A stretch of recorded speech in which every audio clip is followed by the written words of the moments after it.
Welcome to everyone in English Education channel. Hope all are healthy. Today we shall read poem A Photograph.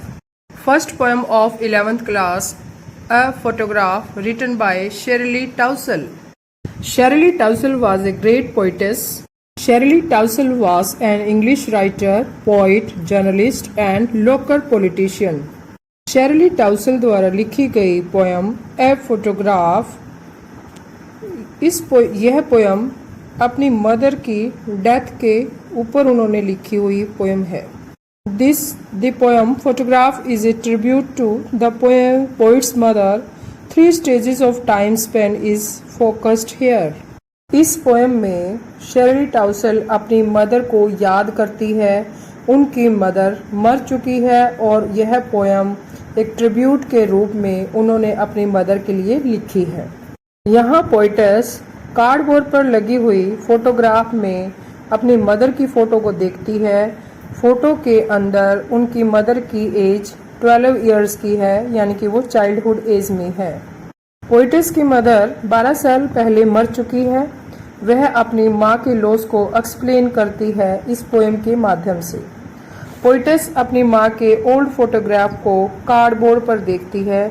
इस picture में 3 girls है, जिसमें बीच में जो सबसे ओल्डेस्ट और टॉलेस्ट है वो पोइटेस की माँ है। फोटो में पोइटेस की मदर की एज 12 इयर्स है। फोटो में पोइटेस के दोनों साइड जो लड़कियां खड़ी हैं वो उनकी मदर की कजन है। Now we shall read poem and explain line to line. In the first stanza, the cardboard shows me how it was when the 2 girl cousins went paddling. इन लाइनों में पोइटेस एक पुरानी फोटो को देखती है जो कार्डबोर्ड पर बनी हुई है। इस फोटो में 2 गर्ल कजन पैडलिंग करती हुई दिख रही हैं। इस पिक्चर में 3 गर्ल्स हैं जो सी बीच पर एक दूसरे का हाथ पकड़कर पैडलिंग कर रही है। पैडलिंग का अर्थ है समुद्र की गीली रेत पर घूम रही है। प्रत्येक लड़की यानी दोनों लड़कियां मेरी मदर के हाथ को पकड़े हुए हैं।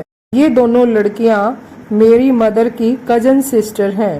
In the next line, each one holding one of my mother's hands, and she, the big girl, some 12 years or so. Picture के मिडिल में जो टॉल और ओल्ड गर्ल है वह पोइटेस की मदर है। इस समय उनकी एज 12 इयर्स है। पिक्चर के अंदर पोइटेस की मदर 12 इयर्स की हैं। जब यह फोटो ली गई तब उनकी एज 12 साल की थी। In the next line, all 3 stood still to smile through their hair at the uncle with the camera, a sweet face, my mother's, that was before I was born. In these lines, the poetess describes how the photograph was taken. उनकी mother के uncle ने यह photograph ली और उनको stop और pose करने के लिए कह रहे हैं। तीनों लड़कियों ने अपने गीले बाल खोले हुए हैं और कैमरा की तरफ मुस्कुरा रही है। The poetess' attention is drawn toward her mother's face, which is described as sweet face. Poetess का ध्यान अपनी मदर के फेस की तरफ है और उन्होंने अपनी मदर के फेस को स्वीट फेस बताया है। जब यह फोटोग्राफ ली गई तब पोइटेस पैदा नहीं हुई थी। Last 2 line of first stanza, and the sea, which appears to have changed less, washed their terribly transient feet. Poetess उनके पाँव को terribly transient feet बता रही है, जैसे तब से वे सब यंग थी और अब वे सब बूढ़े हो चुके हैं। ट्रांजिएंट का अर्थ यहाँ पर है नाशवान, टेरिबली भयानक रूप से, यानी कि जो नाश होने वाली चीजें हैं उनको हमने ट्रांजिएंट फीट बताया है कि जो नश्वर है कुछ समय के बाद खत्म होने वाले। दूसरी तरफ the sea beach which touched their feet was changeless, अर्थात समुन्दर में कम बदलाव हुआ है, यानी कि वो फोटो के अंदर तीनों लड़कियां अब बड़ी हो चुकी हैं लेकिन जो सी है उसके अंदर कोई बदलाव नहीं हुआ, मामूली सा बदलाव हुआ है। इसका अर्थ है कि नेचुरल थिंग हमेशा सेम रहती हैं, नेचुरल थिंग्स इमॉर्टल हैं और मानव क्या है, मॉर्टल है। इन लाइनों में पोइटस बताती है कि कम चेंज होने वाला सी और बिल्कुल नश्वर होने वाले मनुष्य के पांव को धोते हुए दिखाया गया है। In the second stanza, some 20-30 years later, she would laugh at the snapshot, see Betty and Dolly. She would say, and look how they dressed us for the beach, the sea holiday. 20-30 साल बाद poet's की mother photograph की तरफ देखकर मुस्कुराई और उन्होंने poet's को बताया कि मेरी कजन बेटी और डोली की तरफ देखो। पोइटस की मदर ने पोइटस को बताया कि कैसे उनके पेरेंट्स उनको ड्रेस दिलवाकर सी बीच के ऊपर भेजते थे, वहां पर हॉलिडे मनाने के लिए। सी हॉलिडे पर स्पेशल ड्रेस डालकर सी बीच पर वे सब जाते थे। Last two line of second stanza, was her past, mine is her laughter, both wry with the laboured ease of loss. Poetess याद करती है कि उसकी मदर का favourite pastime, favourite moment sea holiday था, जबकि पोइटस का past में फेवरेट मोमेंट उनकी मदर की हंसी है। वास्तव में दोनों ही हानि की भावना से पीड़ित है। माँ अपना स्वच्छंद बचपन खो चुकी है। एक समय पर समुद्र के किनारे जिसने जिस आनंद का अनुभव किया था, अब वह उन पलों को वापस नहीं ला सकती। अब वह दोबारा 12 वर्ष की प्यारी सी मुस्कुराहट वाली लड़की नहीं बन सकती। यही हानि पोइटस को भी हुई है। संभवतः वह अपने जीवन में अब कभी उस मुस्कुराती हुई लड़की का चेहरा नहीं देख सकती, अर्थात अपनी मदर का चेहरा नहीं देख पाएगी। विडंबना अवस्था यह है कि दोनों ही अपने दुख को छुपाते हुए इस हानि को सहन करने का प्रयास कर रही है। In the last stanza, now she has been dead nearly as many years as that girl lived, and of these circumstances. In these lines, the poetess says that her mother died 12 years ago. यही same as उसकी माँ की photo के अंदर है।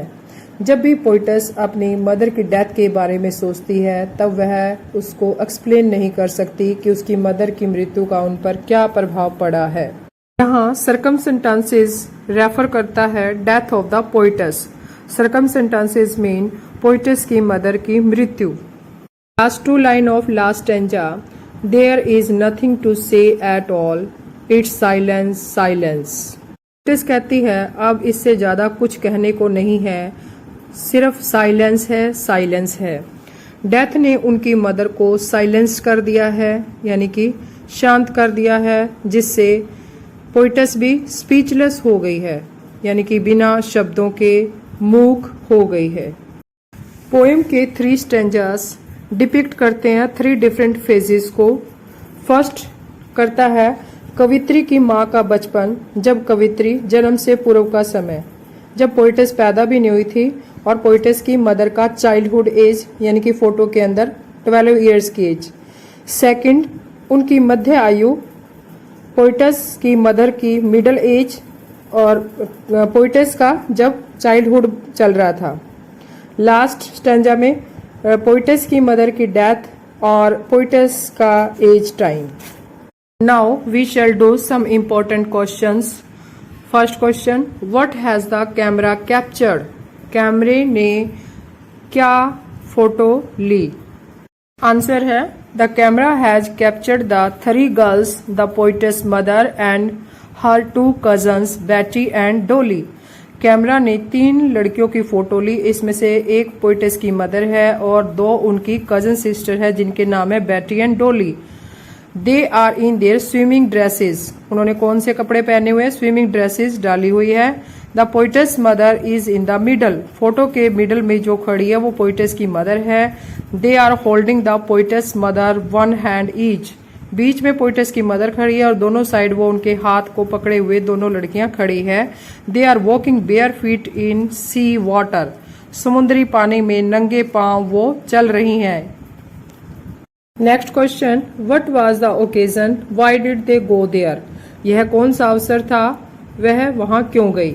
Answer है the poet's mother and the two girl cousin Dolly and Betty had gone there for paddling. Poet's की mother और दो गर्ल कजन डोली और बेटी वहां पे पैडलिंग करने के लिए गए, यानी कि गिल्ली रेत के ऊपर नंगे पांव चलना पैडलिंग है। Actually they were enjoying A C holiday, वास्तव में वे समुद्र के ऊपर अपने हॉलीडे को एंजॉय कर रहे थे। All the three waded through shallow sea water, वे समुद्र के शैलो वाटर में घूम रही थी। They were happy and having a good fun, खुश थी और खूब मजे कर रही थी। The uncle stood there with the camera and they were smiling at him, उनके सामने ही उनके अंकल खड़े थे जिनके हाथ में कैमरा था, जो इन तीनों को देखकर मुस्कुरा रहे थे। होप है सभी को ये पोएम समझ आई होगी। कुछ शंका है इस पोएम से रिलेटेड तब कमेंट बॉक्स में जरूर लिखें। कमेंट करें, लाइक करें, शेयर करें, सब्सक्राइब करें। नेक्स्ट वीडियो देखने के लिए सभी को यह सब्सक्राइब करना है, सभी को ये चैनल सब्सक्राइब करना है। ओके।